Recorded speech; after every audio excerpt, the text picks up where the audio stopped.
Qatar में jail में बंद नौसेना के दिग्गजों को तब तक नहीं पता था कि वे घर आ रहे हैं। नौसेना के 7 दिग्गज इंडिगो की फ्लाइट से दिल्ली पहुंचे, जो सुबह 2 बजे उतरी।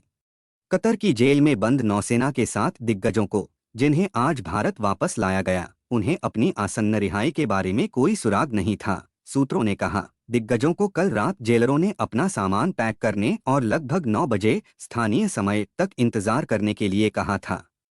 कल सूत्रों ने बताया कि फिर उन्हें दूतावास ले जाया गया और बाद में हवाई अड्डे ले जाया गया।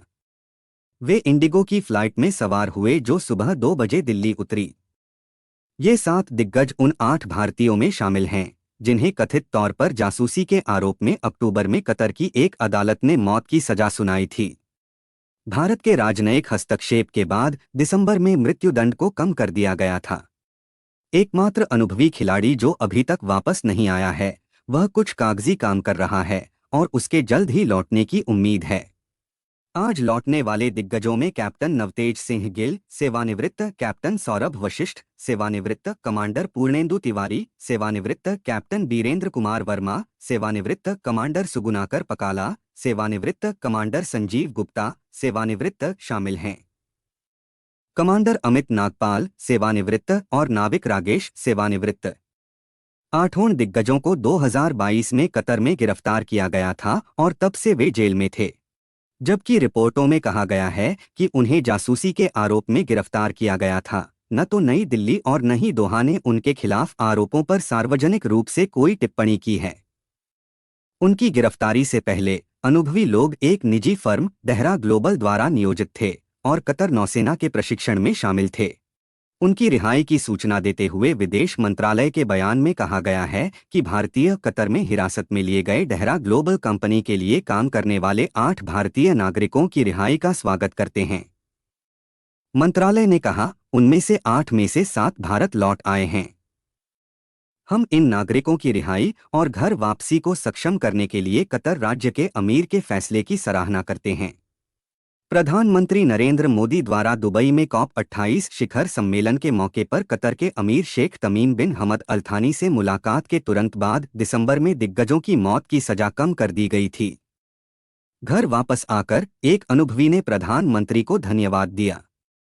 हम बहुत खुश हैं कि हम सुरक्षित भारत वापस आ गए हैं। निश्चित रूप से हम पीएम मोदी को धन्यवाद देना चाहेंगे क्योंकि यह केवल उनके व्यक्तिगत हस्तक्षेप के कारण ही संभव हो सका। हमने भारत वापस आने के लिए 18 महीने तक इंतजार किया। हम प्रधानमंत्री के बेहद आभारी हैं। यह उनके व्यक्तिगत हस्तक्षेप और कतर के साथ उनके समीकरण के बिना संभव नहीं होता। हम भारत सरकार के हर प्रयास के लिए तहे दिल से आभारी हैं।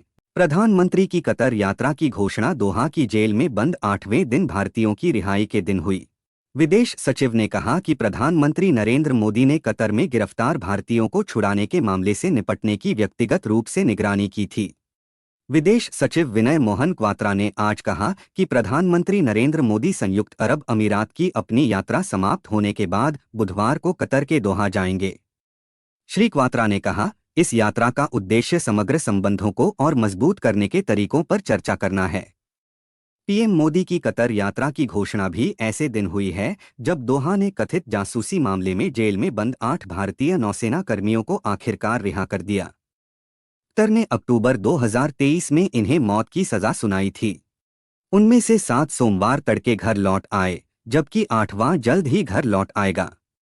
विदेश सचिव ने कहा कि पीएम मोदी ने कतर में गिरफ्तार भारतीयों को छुड़ाने के मामले से निपटने की व्यक्तिगत रूप से निगरानी की थी। कतर में 8.4 लाख से ज्यादा भारतीय रहते हैं। श्री क्वात्रा ने कहा, दोनों नेता द्विपक्षीय संबंधों को गहरा करने पर विचार करेंगे।